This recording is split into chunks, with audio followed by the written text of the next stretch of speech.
Halo, perkenalkan nama saya Mentari Shalom Bokau dengan NIM 18704087.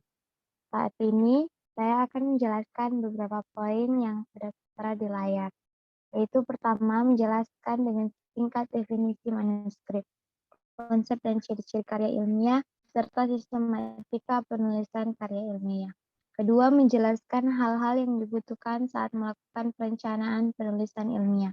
Ketiga, jelaskan hal-hal prinsip dalam penelusuran kepustakaan. Selanjutnya, uraikan secara singkat, padat, dan jelas mengenai etika penulisan ilmiah. Dan lima, berikan penjelasan mengenai cara menulis citasi. Yang pertama, kita masuk dalam definisi manuskrip. Manuskrip adalah sebuah buku atau dokumen yang dibuat dalam bentuk tulisan tangan atau diketik. Dalam hal ini, yang akan saya jelaskan yaitu naskah ilmiah. Manuskrip adalah karya tulis ilmiah yang belum terbit di sebuah jurnal atau proceeding. Menurut KBBI, manuskrip adalah naskah tulis tangan yang menjadi kajian filologi atau naskah, baik tulisan tangan dengan pena atau pensil maupun ketikan, bukan cetakan atau kopian. Manuskrip merupakan tahapan sebelum menjadi artikel atau karya ilmiah yang masih berlangsung dalam proses pembuatan jurnal. Konsep suatu karya ilmiah biasanya memiliki 3 bagian, yaitu pertama pendahuluan, berisikan dasar-dasar penelitian, masalah yang diangkat dan mekanisme penyelesaian masalah. Kedua, isi dan pembahasan, terdiri dari satu atau lebih bab. Jumlah bab pada bagian ini bergantung seberapa pelik pembedahan dan pembahasan dari bahan penelitian. Selanjutnya, kesimpulan, berisikan kesimpulan dari hasil analisis pada bagian isi dan pembahasan. Ciri-ciri karya ilmiah. Pertama, reproduktif. Artinya, karya ilmiah ditulis oleh peneliti atau penulis harus diterima dan dimaknai oleh pembacanya sesuai dengan makna yang ingin disampaikan. Kedua, tidak ambigu.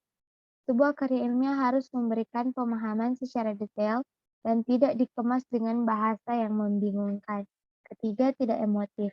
Karya ilmiah ditulis tidak melibatkan aspek perasaan dari penulisnya, sebab karya ilmiah harus memaparkan fakta yang didapatkan dari hasil analisis penelitian. Selanjutnya, menggunakan bahasa baku agar mudah dipahami. Penggunaan bahasa baku itu meliputi setiap aspek penulisannya, yaitu menggunakan bahasa Indonesia yang baik dan benar. Kelima, menggunakan kaidah keilmuan. Hal ini menunjukkan bahwa peneliti atau penulisnya memiliki kapabilitas pada bidang kajian yang dibahas dalam karya ilmiah. Penggunaan kaidah atau istilah ilmiah itu juga menjadi takaran seberapa ahli peneliti pada bidang keilmuannya. 6. Bersifat dekoratif. Artinya penulis karya ilmiah harus menggunakan istilah atau kata yang memiliki satu saja makna. Rasional, artinya penulis harus menunjukkan keruntutan pikiran yang logis dan kecermatan penelitian. 7. Terdapat kohesi, artinya karya ilmiah harus memiliki kesinambungan antar bagian dan babnya, dan bersifat straightforward, maksudnya ialah tidak bertele-tele, tepat sasaran. Sebuah karya ilmiah, setiap bagian atau babnya harus memiliki alur logika yang saling bersambung. Kedelapan, bersifat objektif, yaitu karya ilmiah harus menunjukkan fakta-fakta dan data-data dari hasil analisisnya, jadi tidak memiliki kecondongan subjektivitas.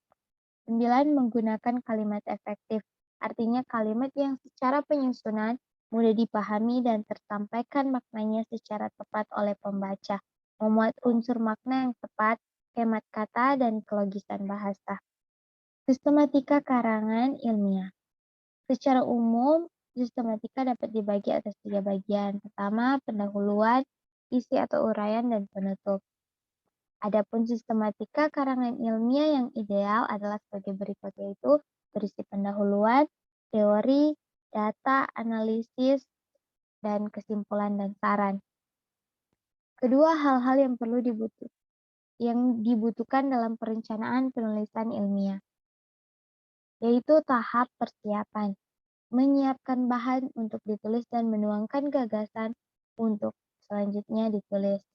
Dan syarat utama, harus memiliki kemauan, baik kemauan untuk memulai dan kemampuan memotivasi diri dan kemampuan pengetahuan. Selanjutnya membangun konsep dan ide.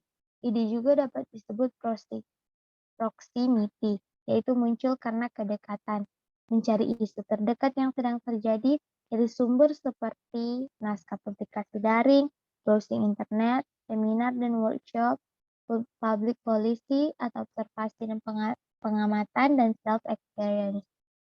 Selanjutnya tema, merupakan pokok pikiran, seperti faktor-faktor yang mempengaruhi atau determinan, perilaku, dan sebagainya. Dan tentukan dasar tulisan untuk penentu arah dan fondasi awal yang akan ditulis atau diuraikan. Selanjutnya topik, sesuatu yang sudah dinyatakan dan harus dibatasi mengenai segala hal yang akan dibahas di dalam karya ilmiah. Menentukan judul. Judul adalah nama, merek, atau label tulisan, baik surat maupun tertulis, berbentuk frasa bukan kalimat, singkat dan jelas, dan mampu menarik minat pembaca. Judul harus sesuai dengan topik dan jangkauannya. Lebih baik menentukan judul ketika atau setelah menulis. Selanjutnya, syarat pemilihan topik berdasarkan masalah atau kesenjangan. Menentukan kriteria topik adalah sebagai berikut.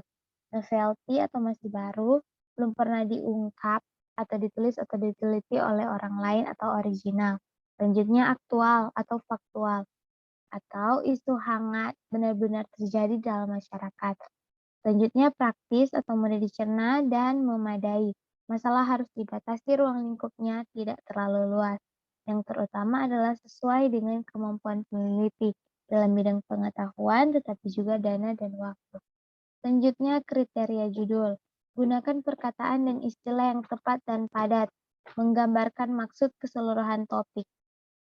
Selanjutnya pembatasan topik, yakni sempit dan terbatas, yaitu sangat khusus. Selanjutnya tujuan penulisan, memecahkan masalah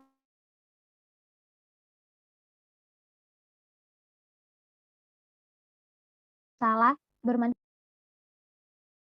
Selanjutnya membuat kerangka penulisan atau mind mapping dari hal-hal yang saya jelaskan tadi di atas. Sebaiknya dibuat kerangka penulisan. Nomor 3, hal-hal prinsip yang perlu diperhatikan dalam penelusuran kepustakaan, yaitu pertama sumber pustaka. Dilihat dari abstrak dan indeksnya, yaitu dalam hal ini kata kunci penulisan ilmiah kesehatan. Selanjutnya dilihat dari penulis buku, siapa penulis buku yang akan kita bedah kepustakaannya. Selanjutnya melihat dari review buku yang telah dilakukan beberapa orang mengenai buku tersebut. Selanjutnya jurnal seperti epidemia atau tulisan-tulisan dalam satu bidang disiplin ilmu yang sama sebagai sumber data sekunder, umumnya hasil penelitian. Ini dijadikan sebagai bahan kutipan. Selanjutnya, buku referensi. Berisi tulisan umum dalam disiplin ilmu tertentu. Pilih buku yang bersifat referensi bukan tutorial. Cara pencarian pustaka ada 2 cara, yaitu manual dan online. Manual dengan mengunjungi perpustakaan dan tempat-tempat yang memberikan sumber informasi tersebut. Yang kedua online, menelusuri domain resmi seperti ac.id atau Akademik Indonesia dan or.id, Organisasi Indonesia. Contohnya https://pubmed.ncbi.nlm.nih.gov. Selanjutnya juga ada contoh https://www.proquest.com. Nomor 4, etika penulisan ilmiah. Harus memperhatikan satu kejujuran, honesty. Penulis yang mengungkapkan hasil dari suatu metode ilmiah atau aplikasi ilmiah harus bebas dari berbagai pengaruh dan tekanan manapun. Penulis dituntut untuk mengungkapkan apa adanya secara baik agar tidak menyimpang dari kaidah yang sudah baku sehingga tulisannya dapat lebih mudah dipertanggungjawabkan. Selanjutnya bebas dari plagiarisme. Penyusunan karya tulis ilmiah harus bebas dari plagiarisme, yaitu penggunaan suatu gagasan, hasil pernyataan, ataupun kalimat orang lain yang diakui sebagai karya tulisnya tanpa menyebutkan sumbernya. Pencantuman sumber itu sangat penting guna memberikan penghargaan kepada penulisnya berupa pengakuan yang semestinya atau tulisan tersebut yang berhubungan dengan yang akan kita bahas selanjutnya itu menjunjung hak cipta, seperti yang dijelaskan dalam Undang-Undang Republik Indonesia Nomor 19 Tahun 2002 tentang hak cipta. Hak cipta adalah hak eksklusif bagi pencipta atau penerima hak untuk mengumumkan atau memperbanyak ciptaannya atau memberikan izin untuk itu dengan tidak mengurangi pembatasan-pembatasan menurut peraturan perundang-undangan yang berlaku. Selanjutnya, keabsahan atau validity. Setiap penulis karya ilmiah harus mampu mengungkapkan konsep atau gagasan yang diuraikannya secara baik, bahwa gagasannya adalah sebenar-benarnya gagasan yang menjadi dasar uraian. Selanjutnya, keterandalan atau reliability. Akurasi dan konsistensi. Akurasi adalah ketetapan dan konsistensi adalah kemampuan atas materi tulisan. Suatu tulisan harus bisa diungkapkan secara tepat, sesuai dengan maknanya, sekaligus harus konsisten setiap uraiannya. Selanjutnya, sitasi. Sitasi merupakan atau adalah menunjukkan asal-usul atau sumber suatu kutipan atau pernyataan atau menyalin atau mengulang pernyataan seseorang, yaitu untuk menghindari plagiarisme. Metode sitasi salah satu contohnya adalah apostyle. Kepanjangannya yaitu American Psychological Association. Contohnya, daftar pustaka diurutkan secara alfabetis dengan berdasarkan ketentuan nama belakang penulis, ditulis sebagai inisial, atau judul bila tidak ada nama penulis. Selanjutnya, metode sitasi dapat ditulis sebagai berikut. Contoh dari buku yaitu pertama, authors, selanjutnya title atau judul, selanjutnya secondary author atau penulis kedua, selanjutnya tempat terbitnya di mana, penerbit, hari atau tanggal terbitan kapan, dan pagination atau kutipan halaman.